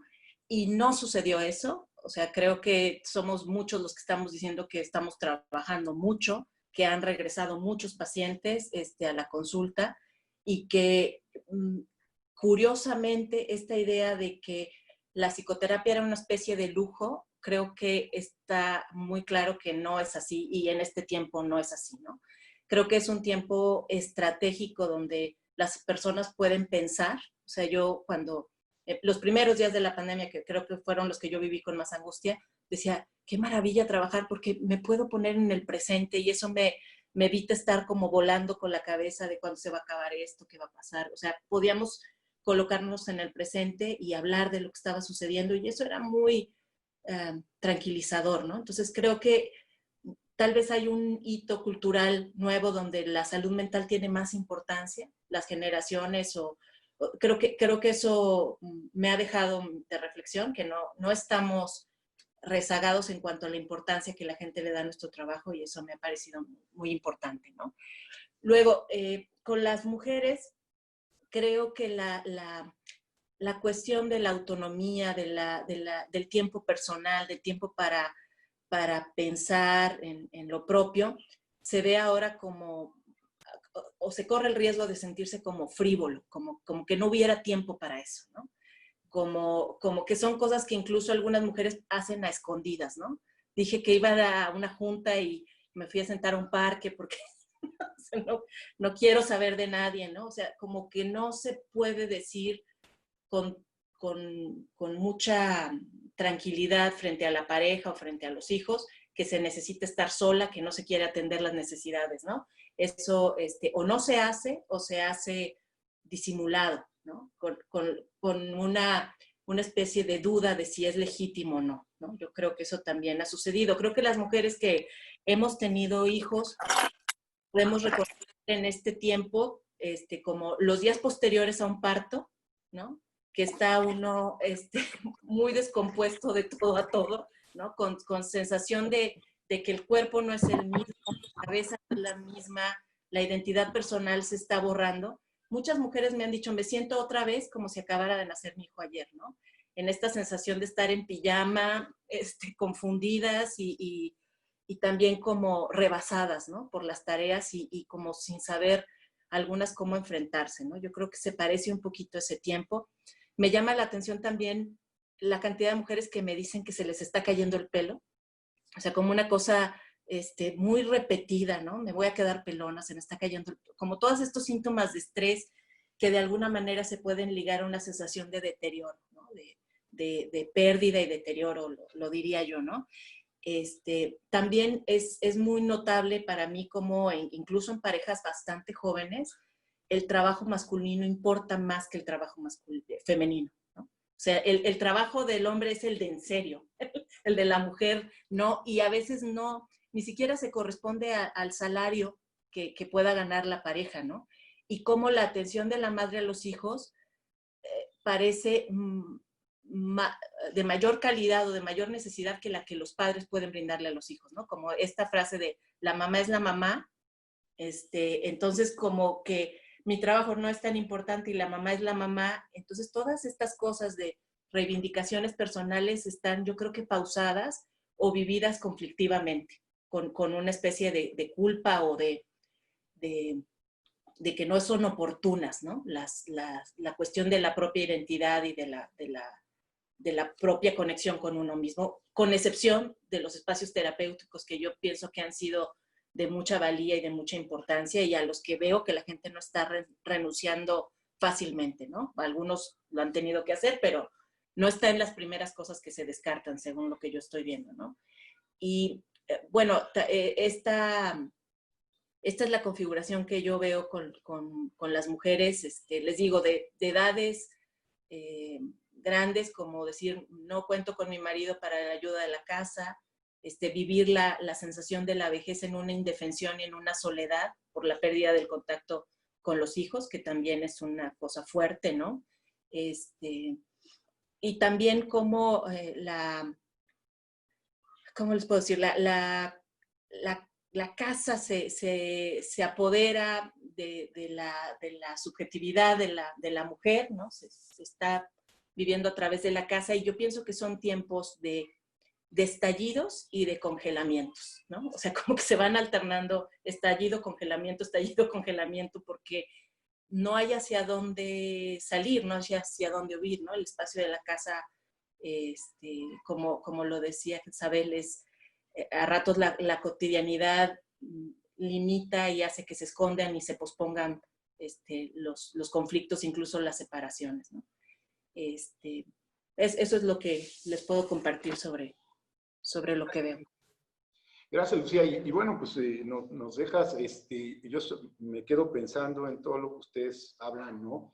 Desde el principio que hablaba Lucía Garza del mal de amores, ¿no? Cómo puede pegar, y lo decía Vale, también diferente a los hombres y a las mujeres. La soledad, esta situación que ha afectado tanto a las mujeres muy jóvenes como a mujeres más viejas, ¿no? Por ahora lo que decía Lucía Rostro, o lo que planteaba Valeria de estas mujeres jóvenes que tienen dificultad para ligar, para salir, para ejercer su libertad, la situación económica. Esto que decía Jess, que decía macho, porque es macho, pero necesito una mamá, ¿no? No una pareja, necesito una mamá que me cumpla todas esas condiciones que ahora se hacen mucho más evidentes, pues, ¿no? La otra parte que sí y comparto, cansancio, ¿no? Que se siente más en las mujeres y que se está reportado, cansancio, fatiga de todo este trabajo y la situación mental, ¿no? También esta inclusión de los varones en el espacio privado y que muchas veces, pues muchas veces no ayudamos, pero sí estorbamos en un sentido, ¿no? Y nos metemos a ese espacio que de alguna manera nos volvemos ahí extraños y que no sabemos tampoco cómo movernos, que es la otra, ¿no? Porque no se nos ha enseñado. Y bueno, ya vamos a discutir esto de los hombres el 14 de agosto, porque también vamos a hacer un conversatorio sobre qué pasa con los hombres en el consultorio, pero bueno, entonces no me voy a meter más en ellos. Esto que decía también Jess, me parece las separaciones, los divorcios, lo que sale, lo que se invisibiliza y se visibiliza. Y en general yo diría es las desigualdades, ¿no? Creo que lo que están viendo ustedes, nosotros, pero ustedes más, son las desigualdades socioculturales, emocionales, que existen en lo privado y en lo público, ¿no? Y eso me parece súper fuerte, porque ustedes lo están viendo, como decía, el consultorio como un espacio de validación y de escucha, y que sí creo que va a ser diferente que los hombres escuchemos a las mujeres en ese sentido y con la agudeza y la empatía que ustedes, por lo que ustedes dicen, lo estoy visualizando y comprendiendo. Y bueno, vamos a la última, y yo les decía, bueno, tenemos a estas 4 mujeres profesionistas exitosas que hacen poesía, que escriben libros, que dan cursos, que dan talleres, que salen en la televisión, en el radio, bueno, pero pues, son mujeres también, ¿no? Y también, como decía, algunas con pareja, algunas con hijos, adolescentes más chiquitas, más chiquitos. ¿Nos podrían comentar algo de esta situación de ustedes como mujeres, como terapeutas, de cómo han vivido este confinamiento? ¿Qué pueden decirnos de algo pues más personal, ¿no? Porque luego metemos el mito, que también es una parte del psicoanálisis clásico, de la neutralidad, de la abstinencia, de que no se sepa nada. Ya Valeria nos comentaba la anécdota donde ella va a la marcha del 8 de marzo, inclusive sus pacientes lo saben, ella se presenta y se civiliza en contra de la violencia. Entonces, ¿qué podemos hablar de esta parte más privada de estas terapeutas que son mujeres antes que terapeutas, y son mamás, y son parejas? ¿Me podrían conversar con nosotros, compartir algo de este mundo más personal? Okay. A mí me encanta ser la primera porque me quito el nervio. Ok, Lucía. Éntrale, Lucía. Éntrale. Ok, mira, quisiera plantearlo sobre varias aristas. La primera es que el COVID me acercó a la tecnología. Me acercó un poco más a esto de las plataformas y me permitió vivir la experiencia de estar con mis pacientes a través de Internet. Esta experiencia me lleva a la siguiente parte. Me ha hecho pensar y repensar un prejuicio que yo tenía. Si partimos de que algo fundamental para los psicoanalistas relacionales es vibrar y resonar y sintonizarnos con nuestros pacientes de una manera empática y con la premisa de la hermenéutica de la confianza de la que Donna Orange tan bellamente nos habla, para mí esto me parecía muy difícil de lograr y poder conectarme intersubjetivamente a través de Internet. Pensaba que podíamos caer muy fácilmente a hacer solo ejercicios meramente intelectuales y el psicoanálisis relacional es mucho más que eso. He tenido el privilegio de construir y vincularnos académicamente con una generación muy cálida, que cuando pasamos a los seminarios virtuales se nos dio muy fácilmente. Ya estaban construidos los apegos, los vínculos y la red intersubjetiva que entre todas lo creamos. Ahora que he vivido la experiencia, creo que puedo transmitir a las nuevas generaciones que esta parte importantísima del corazón del psicoanálisis relacional sí se puede hacer a través de una plataforma. Ahora bien, personalmente he vivido el COVID como en 2 etapas. Casi al principio del confinamiento tuve una operación de emergencia. El hecho de que estuviera en mi casa tranquila, reposando, ayudó para mi recuperación, para luego poco a poco integrarme a mi práctica clínica, a la docencia y un poco de investigación, siempre con los cuidados de estar en casa. Y entre paréntesis, los pantalones no me cerraban por la inflamación, tenía una sana distancia entre el botón y el ojal, y pues padrísimo, nada más te ven de la cintura para arriba, y me bajé también de los tacones. La segunda parte es un poco más cansada. Aquí estoy, al igual que mis pacientes, buscando un lugar en donde me pudiera conectar, que hubiera suficiente luz, que el internet no se cayera, que con la mortificación de que estando en sesión se congelara la imagen o que regresara tarde la voz o escuchar mi propio eco. Esto sí se pudo ir solucionando poco a poquito a través de vivirlo. Por eso digo que encontraba a mis pacientes en mí. Estos que buscaban un lugar, yo también lo estaba haciendo. Además de respetar los tiempos, como mis pacientes que se les dificultaba hacerlo, porque estar aquí en casa también te roba la atención otras cosas que quieres hacer. Considero que el reto más significativo para mí como analista es exactamente esto de la vinculación con los pacientes y al mismo tiempo estar pendiente en esta recreación intersubjetiva. Estar leyendo los fenómenos que van a ir emergiendo, los momentos presentes, los momentos ahora, locales, buscando un momento de encuentro. Creo que hay chamba suficiente para los interesados en teorizar y postular sobre nuevos fenómenos que se dan en esto de la conjunción paciente-analista a través de esta modalidad, así como también de las disyunciones que se presentan y cómo elaborarlas e irlas resolviendo. Algo que a mí me gusta repetir muchísimo y que lo veo y lo vivo y bajo estas circunstancias lo estoy viviendo intensamente, es que nosotros, los analistas relacionales, abrazamos con nuestras palabras, abrazamos con nuestras intervenciones. Ahora, más que nunca, se ve la importancia de poder, a través de nuestras palabras, mostrar la calidez, el entendimiento e intentar esta conexión emocional. Estoy totalmente de acuerdo con el doctor Ávila Espada cuando nos plantea que el cambio psíquico se da a través de la relación. Ahora se va a dar a través de una relación virtual, pero no podemos dejar de pensar en el cambio psíquico. Esta nueva relación que vamos co-creando, mi paciente y yo, más igualitaria, quizá le ayude a pensar y resignificar y a vivir nuevas formas de andar en este mundo. Por otra parte, estoy también de acuerdo con lo que postula el doctor Garcés Lizondo, cuando nos dice que el cambio psíquico se da a través de validar lo invalidado. Y creo que bajo este confinamiento, en esta pandemia, pues en este quédate en tu casa, vemos cómo los pacientes en la interacción con quien tengan que interactuar, nos percatamos de los sentimientos, actitudes y pensamientos que se quedan como en limbo, que se quedan como si no se pudieran articular con nada.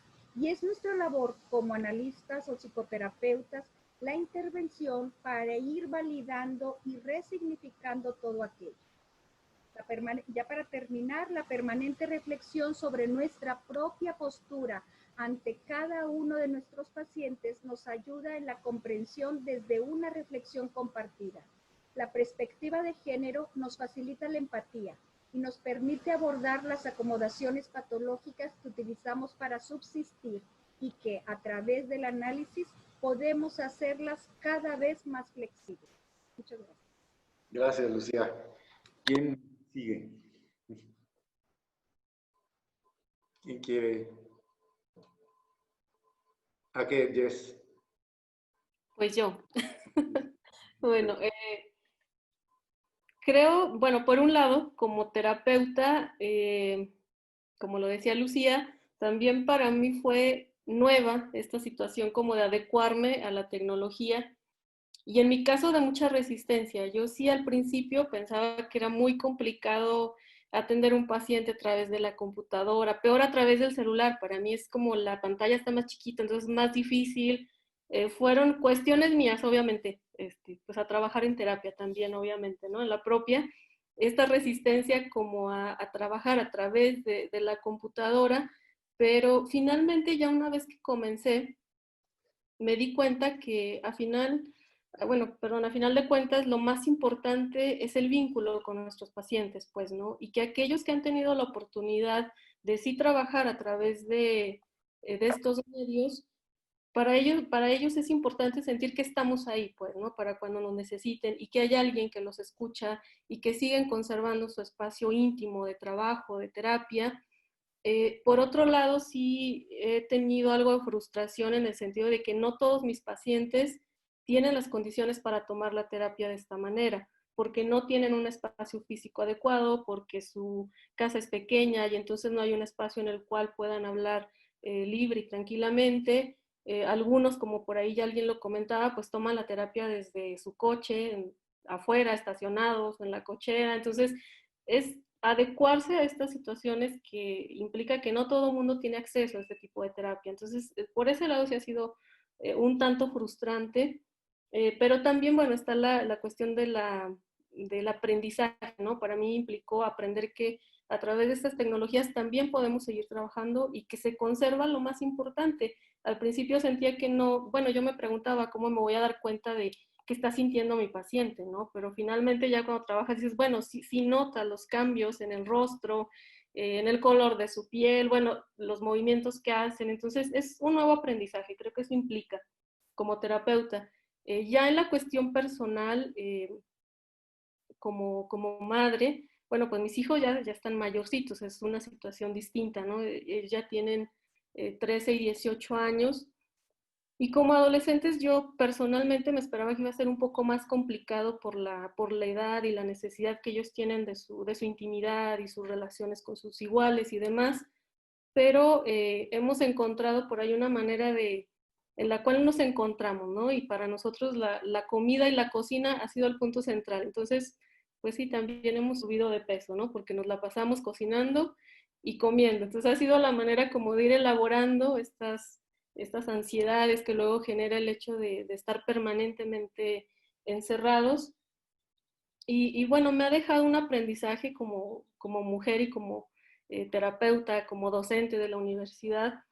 Siento que el aprendizaje que todo esto me está dejando es la vida tan acelerada que luego llevo, ¿no? El estar corriendo de un lado a otro, de clases al consultorio, a llevar a los hijos a múltiples actividades que tienen después de la escuela y demás, y de pronto verme en pausa, para mí fue gratificante, ¿no? El sentir que no estaba bajo presión y que podía empezar a disfrutar de hacer cosas que hacía años que no podíamos hacer en casa, ¿no? Como sentarnos tranquilamente a ver una serie de televisión y todos juntos ahí compartiendo, el cocinar, limpiar la casa. Creo que ha sido también como pues un área de oportunidad también para mis hijos, porque luego vamos delegando todo en otras personas, ¿no? Que nos ayuden, porque estamos muy ocupados y finalmente ahora es como lo podemos hacer y lo tienen que aprender, ¿no? Y mis hijos que ya están mayores, pues luego ellos dicen, ya estoy aprendiendo y cuando sea foráneo ya me puedo hacer de comer esto y esto, y sé cómo puedo limpiar la casa, y sé cómo puedo encender el boiler. Bueno, son cosas quizá muy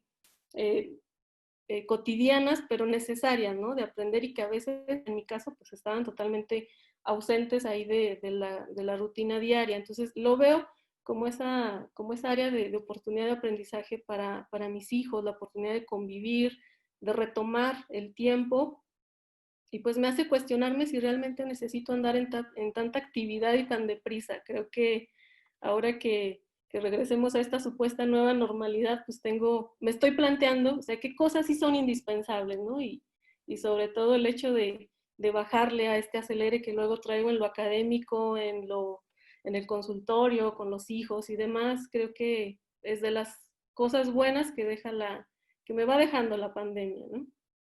Ok, gracias Jess por compartir. ¿Quién le sigue? Lucy, Falín. Sí.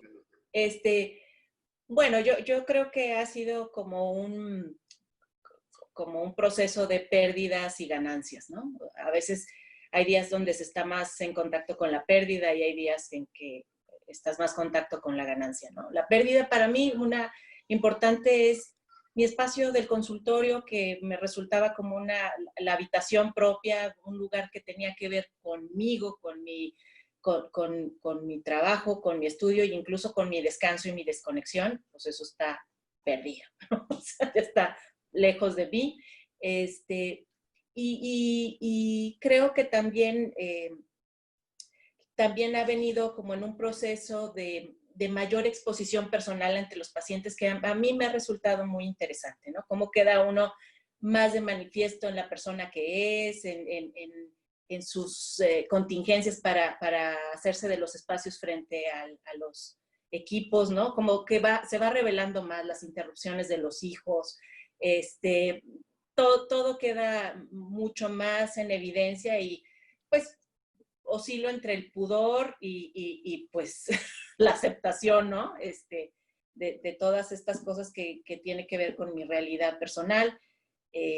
Yo tengo hijas pequeñas, tengo 2 hijas de 4 años y pues ellas o sea, hemos logrado hacer una casa donde vivimos bastante como salvajes y eso ha sido bastante agradable, ¿no? O sea, recuperar el tiempo con ellas, compartir más de su infancia temprana, pues para mí ha sido un encuentro muy valioso. O sea, yo siento que estoy ganando unos días que la escuela ya tenía y que yo los estoy recuperando. Entonces, para mí eso ha sido muy, tener como mucha intensidad en mi interacción con ellas, pues ha sido una cosa muy gratificante, muy agradable, ¿no? Liberándome de la escuela porque me liberé, estaba enloqueciendo con eso, entonces lo solté de plano, ¿no? Dije, pues es kinder, yo creo que no va a pasar nada. Y solo así, ¿no? Recuperé la tranquilidad y eso ha sido para mí muy importante. Mis pacientes me han mandado muchos memes que me tienen muy divertida. Tengo 2 que son grandes favoritos, uno donde se ve un perrito que se está acabando el universo y se ve como muchas cosas y el perrito está en la computadora y me lo manda una paciente y me dice, me recuerda a ti, lo vi, me recordó a ti, ¿no? Y uno a veces tiene esa sensación, ¿no? De que afuera están pasando muchas cosas y uno está en la pantalla siendo un lugar seguro o intentando serlo, ¿no? Para los pacientes. Y otro donde hay un diván y está el terapeuta acostado junto con el paciente, los 2 en el diván, ¿no? O sea, no han sido pocas las conversaciones de compartir la angustia, de quedarnos en silencio y de sabernos vulnerables y en incertidumbre, ¿no? Y yo creo que esos vínculos tan honestos y tan sinceros, pues terminan fortaleciendo mucho el trabajo terapéutico de sujeto a sujeto, ¿no? Eso podría compartir. Gracias, Lucía. Y Vale, ¿qué nos compartes? Pues ha sido difícil. Yo vivo con 3 hijos, una hija y 2 hijos adultos, ya están grandes, y 2 de ellos trabajan. La otra está como en una pausa, mi hija está en una pausa. Entonces, vivir 4 adultos en una casa ha sido un reto grande. Hicimos un pizarrón para repartirnos las tareas y ahora, o sea, mi tarea es recordarles que vean el pizarrón, pero ya más o menos nos repartimos todo, ¿no? Lo que hay que hacer. Han aprendido a lavar la estufa, a cuidar las plantas, ya 2 de ellos cocinan bien, el otro se resiste, pero ya está medio agarrando la onda. yo me siento muy, pues, no sé, agradecida, porque yo pensaba que me iba a quedar como sin trabajo, que me iba a bajar el trabajo, me dio mucha angustia las primeras semanas, y al contrario, o sea, la verdad que ha habido muchísimo más trabajo.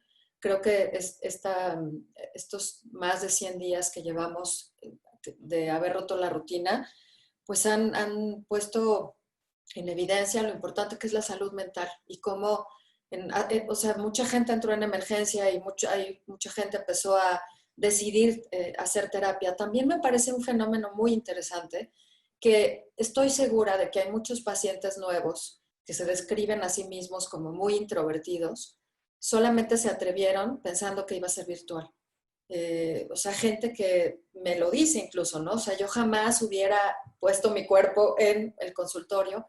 Entonces, la pantalla, lo que a mí me ha pasado es que gente que a lo mejor es muy callada o es más introvertida o le cuesta más trabajo decir cosas emocionales, pues ha hecho unas confesiones tremendas gracias a la pantalla y gracias a que se siente menos amenazado o amenazada.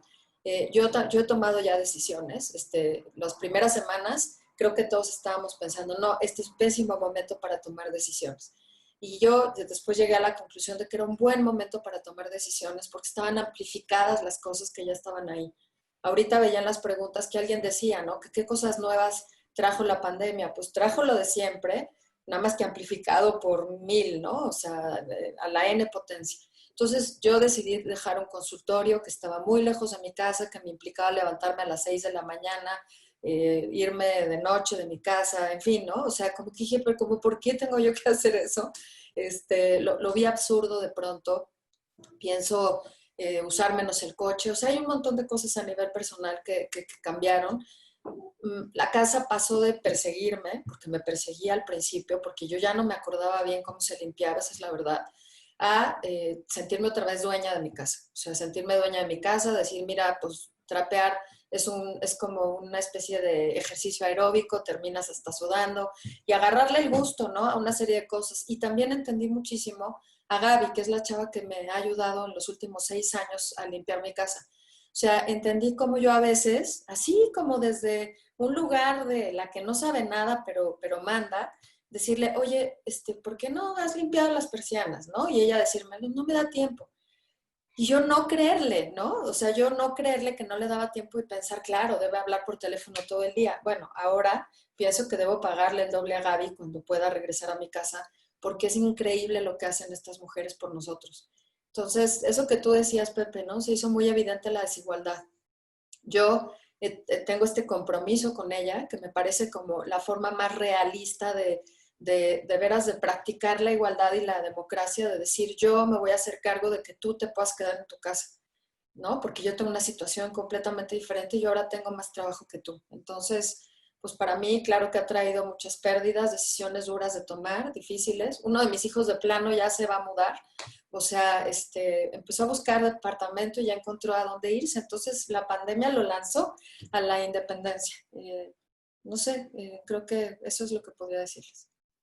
Oigan, pues muchas gracias. La verdad, les estoy muy agradecido y emocionado con esta claridad, con esta posibilidad de compartirnos cómo han vivido ustedes como terapeutas, ¿no? Siempre tenemos la idea que el terapeuta está en otro lugar, lo idealizamos a las mujeres, a los hombres, y ahora que ustedes se muestran tan humanas, yo creo que van a tener más pacientes, porque creo que el psicoanálisis, sobre todo el psicoanálisis relacional, necesita humanidad, ¿no? Necesitamos tener humanidad para esas conexiones que ustedes dicen de vínculos, de lograr intersubjetividades, que nos lo han dicho bastantes psicoanalistas, una de ellas Jessica Benjamin, ¿no? Que me parece increíble cuando habla del reconocimiento, ¿no? La mutualidad y el reconocimiento del otro, no la complementariedad, sino el reconocimiento del otro como que existe, esto de sujeto a sujeto. Entonces, gracias, les agradezco muchísimo y creo que el público, mujeres y hombres, vamos a estar muy agradecidos por esta última parte en donde le damos lo humano y donde yo digo, sí existe la perspectiva de género y sí las mujeres y los hombres podemos decir cosas y manifestar cosas diferentes en bien de esta situación de la igualdad. Entonces, vamos a pasar, tenemos algunas preguntas, ¿no? Y bueno, ahí también hay algunos saludos. Está un amigo desde Perú, de la Asociación Psicoanalítica Relacional de Perú, Miguel, que le mandamos saludos. Y pasamos a las preguntas, tenemos ya un poco de tiempo. Y iría a esta que dice Vale, ¿no? La pregunta esta que se dice, bueno, todo lo que están diciendo ya existía, ¿no? Y ya Vale contestó un poco la pregunta, pero sí existía. Y yo le añadiría un poco, ¿creen ustedes que puede haber un cierto cambio? O sea, que esto, algunas de ustedes ya han dicho de sus propios cambios, ¿no? Y lo que les ha ayudado este confinamiento. Pero ¿ustedes creen que en esta situación del género y las mujeres podría haber ese cambio? ¿O solo es, como decía, más o menos la persona que nos lo plantea, que es lo mismo, que ya existía esto? Bueno, es para todas quien quiera contestar. Sí, Lucía. Estaba Lucía. Bueno, yo puedo contestar. Yo creo que hay posibilidad. ¿No se escucha? Sí, ya. Que yo creo que hay posibilidad de cambios, pero yo creo que también está muy presente la posibilidad de retrocesos.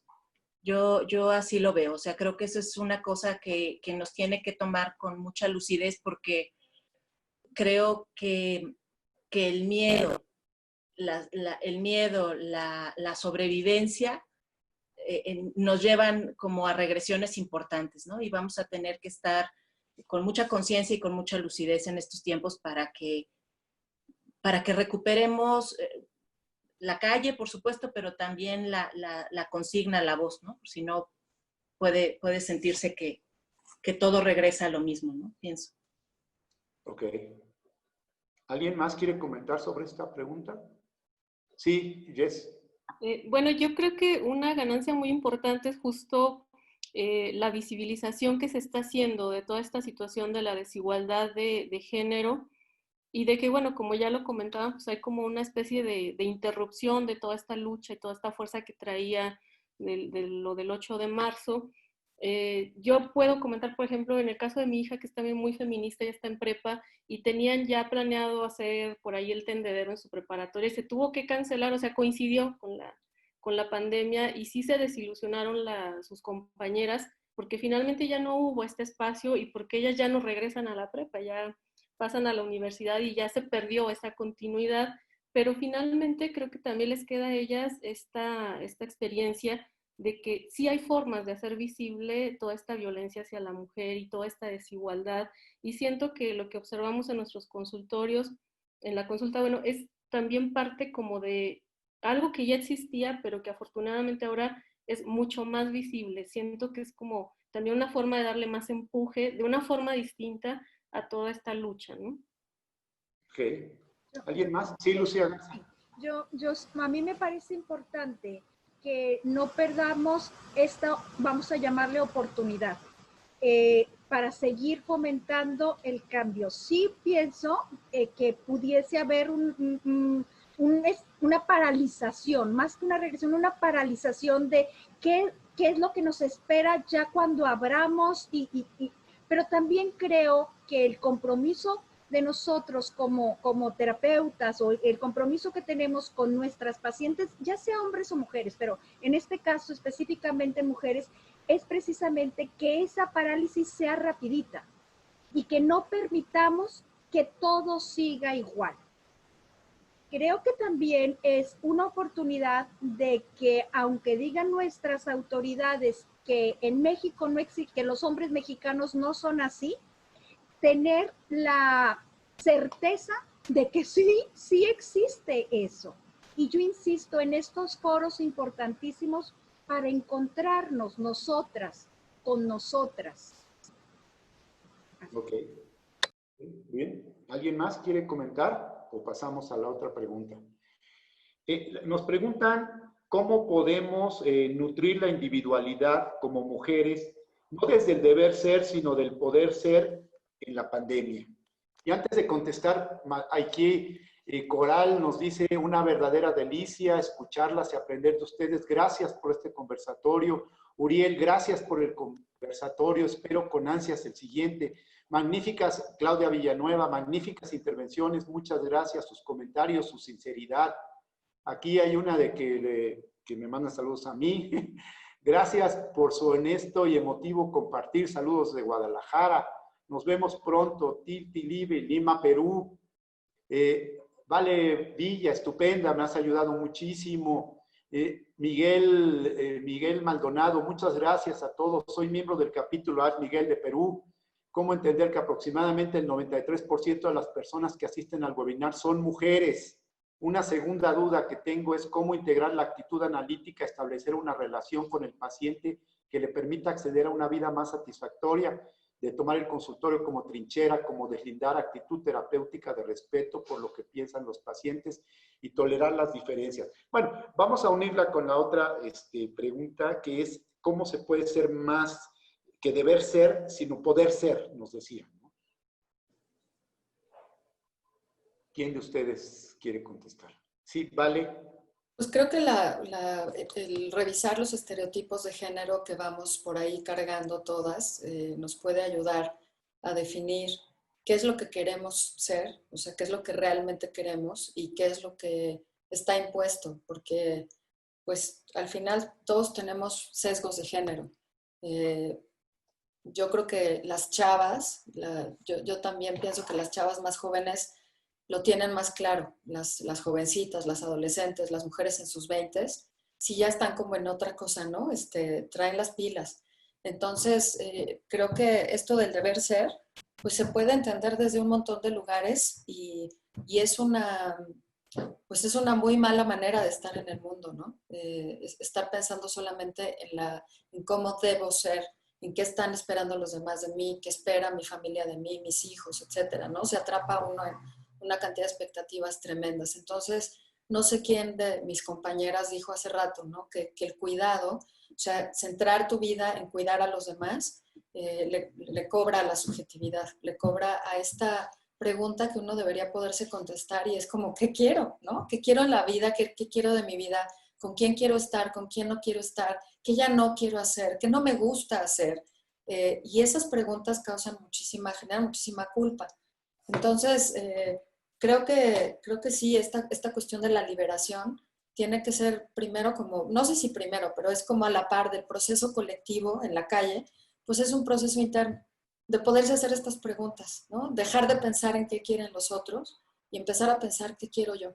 Eso es una pregunta muy poderosa para el trabajo terapéutico con las mujeres. Ok, muy bien. Sí, Lucía. Yo quisiera solamente aumentar, estoy totalmente de acuerdo en lo que dice Vale, pero quisiera solamente aumentarle que la chance, por llamarle así, o el ensayo desde el cuestionamiento es vivirlo en relación, vivirlo, si partimos que lo que hace el cambio psíquico y el andar en este mundo se hace a través de la relación, se hace a través de validar lo invalidado, la misma oportunidad y el poder vivenciar y experienciar el paciente contigo, que tú la estás tratando de igual manera, que tú estás teniendo esta hermenéutica, que tu lectura está en función a la hermenéutica de la confianza, lo que tú me estás diciendo, bajo tu forma de vivirlo, es cierto, bajo tu forma de vivirlo. Entonces, creo que también van a ir ensayando esta parte de la mutualidad, la igualdad, la democracia, que les permita poder cambiar su andar en el mundo. No sé, es un proceso, no se hace de la noche a la mañana. Estoy sintonizada con esta parte de Vale cuando dice cuestionarse. Sí, creo que cuestionarse, tanto el paciente o la paciente como tú como analista. Y entonces, ¿qué estamos creando las dos en esta red para que seamos tan iguales? Para que podamos escucharnos y que tú puedas replicarlo en el afuera. Si tu jefe te llena de trabajo y luego no te invita a las juntas o estás, a ver, espérame tantito, yo ya viví lo que es la igualdad. Y entonces poder mostrarlo también, o yo ya estoy viviendo más bien, lo que es la igualdad y poderlo mostrarlo en el afuera. A mí me parece, insisto, que los cambios psíquicos se dan, los propiciamos nosotros. ¿Y cómo va a ser? A través de nuestras intervenciones y a través de nuestra actitud con nuestros pacientes y todo nuestro lenguaje y toda esa resonancia de los pacientes con nosotros y nosotros con ellos o con ellas. Muy bien, gracias, Lucía. ¿Alguien más quiere abundar en esta pregunta? Bueno, si no, miren, tenemos felicitaciones, muchas gracias a todas, las 4 han sido muy claras, como dicen, a pesar de estar en línea, las sentí cerca, mujeres antes que terapeutas, gracias de verdad. Hay una pregunta muy interesante de Adriana Dávila, vicepresidenta de la asociación, que nos dice, bueno, manda felicidades a todas, obviamente, y a toda la mesa, y nos pregunta, ¿qué experiencia tienen con mujeres homosexuales en la pandemia? Pregunta muy interesante, ¿no? Porque también esta es una parte, si bien las mujeres hay una situación de devaluación o de esto, todas las mujeres homosexuales, indígenas, pobres, tienen otra posibilidad de discriminación. ¿Alguien de ustedes quiere comentar? ¿No? Si tienen alguna paciente homosexual en la pandemia. ¿Vale? Sí, varias. Y yo veo un cambio increíble y esperanzador, porque no tengo nada en particular que decir. O sea, ¿no? O sea, como que si están en pareja, pues están en pareja y tienen problemas de pareja. Ahora sí que el amor es amor. Y o sea, problemas preexistentes como, pues a lo mejor alguna no ha salido del closet, que esa es otra cosa que también veo que están decidiendo no hacer. O sea, es como, pues, ¿por qué tengo que decir que soy gay, no? O sea, ¿por qué tengo que ir a decirle al mundo que soy gay como si fuera yo, no sé, si tuviera una enfermedad contagiosa o una cosa así? Entonces hay mucha gente que está optando por no salir, pero no por vergüenza, sino por como una decisión de decir, esto es mi vida, ¿no? Es mi vida íntima. Uno no va por la vida diciendo, a mí me gustan los hombres, ¿no? Esa es una lógica. Entonces, yo en particular no tengo nada que decir distinto a lo que diría de los heterosexuales, de las mujeres heterosexuales. Ok, muy bien, muchas gracias. Edith Zúñiga manda felicitaciones a la mesa. Estefanía nos dice cómo ha sido su experiencia con pacientes que han perdido personas queridas durante la pandemia y no han podido hacer el ritual funerario, el proceso de duelo tradicional. No sé si alguien tenga alguna experiencia con alguien que haya perdido cercano, que no pudo hacer el duelo. ¿No? Sí, Lucía Rostro. Vale. Sí, yo diría que estos duelos y estos procesos se sienten como especialmente agresivos. O sea, yo diría que el duelo, la sensación, sobre todo cuando como es el caso que tengo de alguien que pierde 2 miembros de la familia, o sea, la posibilidad de contener el dolor y la tristeza se siente muy rebasada, ¿no? Y la secuela también de preocupaciones y de temores es bastante intensa. O sea, creo que son condiciones de duelo muy, muy cercanas a lo traumático por la situación actual y de una sensación de ensañamiento. Ha sido alguna palabra que he escuchado mucho, ¿no? Como de vivir que la vida se ensaña, ¿no? Con el doliente. Ok, gracias. Vale, ¿querías comentar algo? Pues nada, que hay como una sensación de por sí que la muerte es muy real, ¿no? Difícil de creer que alguien ya no está más.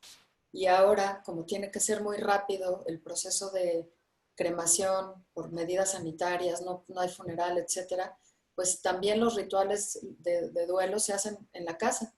O sea, en mi experiencia, una paciente que perdió a su papá, pues tuvo que hacer un montón de trámites terroríficos, y sí, hicieron ahí un ritual en la casa. O sea, se ha perdido también ese espacio, ¿no? Esa posibilidad de que el funeral sirva, ¿no? Esas horas para transitar esta tristeza, aceptar la pérdida, incluso ver el cuerpo en el féretro y despedirse de ese cuerpo inerte.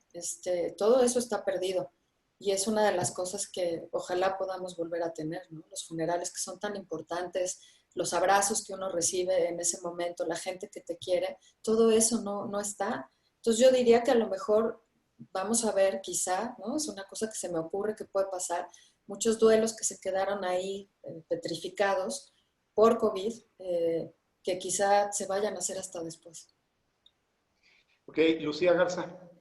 Yo quisiera contextualizar tantito, sobre todo en México. En México la muerte es sumamente importante y hasta tenemos chistes sobre la muerte, tenemos un día de muertos, es sumamente importante. Y el COVID lo que nos hizo es privatizó la muerte, la expropió de los mexicanos. Ahora, para mí creo que pasan en estados confusionales tremendos porque no está el cadáver ahí, porque no te entregan a tu ser querido. Y entonces, para mí creo que bajo la teoría de las emociones, que son como, no tanto como fases, porque pueden estar intercaladas, desde no creerlo, ya no está, pero no lo creo, porque no tengo el cadáver, desde no creerlo, de estar en shock, para luego pasar a sentimientos así de mucho enojo contra la muerte, contra el COVID, contra quien se les aparezca. No están buscando quién se la hizo, sino quién se la paga. Y encima también, por eso digo estados confusionales, porque al mismo tiempo me parece que también salen sentimientos de culpa. ¿Por qué no estuve ahí? ¿Por qué no escuché sus últimas palabras? ¿Cuáles eran? ¿Sí me explico? Todas estas como un aborigen de emociones que están ahí fluctuando y no lineales, sino que van y vienen, van y vienen, van y vienen. Creo, para mí, que estoy también de acuerdo que vamos a tener chamba, porque me parece que el siguiente paso sería ya un poquito de una tristeza profunda por haber perdido a la persona amada, ¿no? A quien perdió. No estoy segura si ahorita en esta época de pandemia nos demos esa chance por tantas cosas que me especifico a las mujeres, por todo lo anterior que hemos estado hablando, por tantas cosas que hacer, ¿no? Se maniaquizan, ¿no? En lugar de entrar a un estado de tristeza reflexiva, dolida, para poder despedirse de la persona querida, ¿no? A mí me gusta mucho la metáfora del adiós y hola, el poder decir adiós, pero también para posteriormente decir hola, pero hola en el recuerdo, hola en la configuración que me dejó el haber estado contigo y que formamos juntos una experiencia que se me va a quedar aquí en el corazón y en mi mente. Pero eso es un hola a esos recuerdos. Pero para eso tiene que pasar todo este proceso. A mí me encanta hablar de procesos. Todo este proceso, y que creo que la pandemia, el COVID, aquí sí nos ha privatizado a la muerte. Nos ha expropiado a la muerte a los mexicanos. Ok, muy cierto, ¿no? Y muy duro. Y bueno, me llevas a pensar en este papel de la mujer, ¿no? En el papel de la mujer en estos rituales, en todos, ¿no? En los bautizos, en los 15 años, en las bodas, cómo hay un ritual muy fuerte y donde la mujer es muy participativa, y obviamente en los funerales, no estaba pensando en las rezadoras, en las que lloran, en las que acompañan, o sea, todo este papel de la mujer tan fuerte, ¿no? Dentro también de todos los rituales, pero en especial el de la muerte, que tienen un papel protagónico de acompañar y de poder estar cuidando a la familia. Bueno, nos mandan saludos, felicidades de Susana Garfias, Jocelyn, qué bueno que hablan sobre el duelo del COVID, felicidades para todas. Lucía Chávez, felicitaciones, excelente participación a todas, qué buena propuesta de la Asociación Psicoanalítica de Psicoanalítica y Psicoterapia Relacional para conversar estos temas. Agradezco toda la información, nos dice Lupita Espino. Estefanía, gracias por sus respuestas. Saludos desde Oaxaca. Y bueno, tenemos para mí muy grata escucha el doctor Nemirovsky, que para nosotros ha sido como un elemento, un hombre con una gran calidad humana y nos ha aportado mucho sobre psicoanálisis relacional. Él está escuchándonos desde Argentina, les manda felicitaciones a las panelistas y bueno, es un orgullo. Y bueno, yo estaría, y creo que el público, feliz de seguir platicando, y aquí nos quedamos, ¿no? nos traemos un vinito y un tequila es el día del tequila hoy, entonces, y podríamos seguir por horas platicando este tema. Y bueno, nos tenemos que despedir en este sentido. Carla me dice que por Facebook no hay más que felicitaciones. Quedamos de que se iban a abrir las cámaras. Obviamente quisiera que Carla y Roberto las abrieran también. Y las demás participantes que están, y que nos da mucho gusto que nos estén acompañando.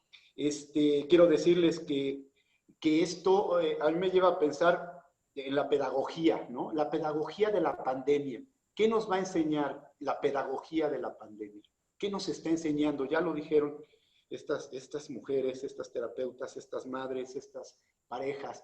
Y bueno, esperemos que nos enseñen realmente, como lo decía alguna de ustedes, a ser mejores o a tener mayores posibilidades y a la lucha por la igualdad. Y en ese sentido, pues nos va a tocar a los hombres entrar al trabajo, porque vamos a hacer un conversatorio el próximo 14 de agosto a las 6 de la tarde, y que se llama ¿Y los hombres qué? En consulta frente al COVID desde el psicoanálisis relacional. Entonces, va a tocar entrar al caldero a los hombres y hablar de toda esta situación, de lo que hemos visto los hombres con los otros hombres, y también poder compartir, porque recordemos que la perspectiva de género, su gran posibilidad es que no solo es hablar de asuntos de mujeres, la perspectiva de género es hablar de la relación, es un sistema relacional de hombres y mujeres, de las intersubjetividades de hombres y mujeres, y desde ahí viene la idea de la perspectiva de género. Bueno, quiero agradecer al capítulo de la Asociación Mexicana de Psicoterapia y Psicoanálisis Relacional, al capítulo México Contemporáneo. Varias de las integrantes están escuchando y han participado muy activamente. Estamos muy entusiasmados y entusiasmadas con todas estas propuestas que estamos haciendo. Y bueno, a las panelistas, obviamente, Lucía Garza, muchas gracias por esta tan increíble diálogo, y que nos diste la oportunidad y de hermanarnos con toda la propuesta del psicoanálisis relacional de Monterrey y seguir haciendo cosas en conjunto. Isabel Hernández, amiga, también muchas gracias. Sé que estás trabajando mucho en el doctorado de la UIG, estás incluyendo todos estos temas desde el género y todo, aunque oficialmente la SEP no los tiene para el psicoanálisis, pero nosotros lo metemos. Muchas gracias por estar. Vale Villa, como siempre, increíble toda tu propuesta y toda esta idea que sé que te impacta tanto, la perspectiva de género. Me pareció también muy interesante todo lo que nos planteaste, y bueno, qué bueno que estás con toda esta perspectiva. Y Lucía Rostro, como siempre, también, mamá de dos gemelitas hermosas, ya lo dijo. Y muchas gracias, porque también estamos haciendo un puente con Jalisco, con Guadalajara, en toda esta parte del psicoanálisis relacional. Al público quiero presumirles y quiero manifestarles que tuvimos personas de Costa Rica, de Ciudad de México, de Zacatecas, de Cancún, del Estado de México, de Jalisco, de Chihuahua, de Uruguay, de Tabasco, de Argentina, de Chile, de Perú, de Guatemala, de Michoacán, de Veracruz, de Mérida, de Guanajuato, Morelos, muchas gracias, Hidalgo, Nayarit, Monterrey, Oaxaca, San Luis Potosí, Querétaro. Muchas gracias por estar con nosotros, y les agradecemos infinitamente. Especialmente Carla, ¿dónde estás? Carla y Roberto. Acá está Carla, que estuvo pegada al Facebook, y Roberto también, que nos ayudó mucho en todo lo logístico, que espero que ponga su cámara. Roberto está encargado en la parte de difusión y publicaciones de la asociación, y Carla está en la parte de enseñanza y de las relaciones internacionales. Entonces, muchas gracias. Y bueno, pues me decían que prendan sus cámaras para una foto, ¿no? Me decían. Entonces, que falta gente que si quiere posar, vamos a hacer una foto en línea. Aquí está Robert, ya lo vi. Adriana Gómez, Lourdes Mendoza, Miguel, Isa, María del Carmen, Elia Saldaña. Pongámonos para la foto. ¿Quién la va a tomar? Ah, Amalia, acá está también. ¿Se toma en automático? Listo, ya hice captura. ¿Ya? Hago otra, sonrían todos para hacer... Ok, sonreímos. Están abriendo cámara. Sí, Adriana Gómez, Miguel Maldonado, Norma está por ahí, qué bueno, Norma, María Alejandra. sonríe, vamos a tomar captura. Sí. Listo. Ya. ¿Listo? Bueno, muchas gracias y nos vemos Felicidades. en agosto. Muchas Felicidades, felicidades. Muy bonito. Muchas gracias. Hasta luego. Hasta Adiós. luego. Nos vemos el 14 de agosto. Adiós. Hasta luego. Adiós. Bye.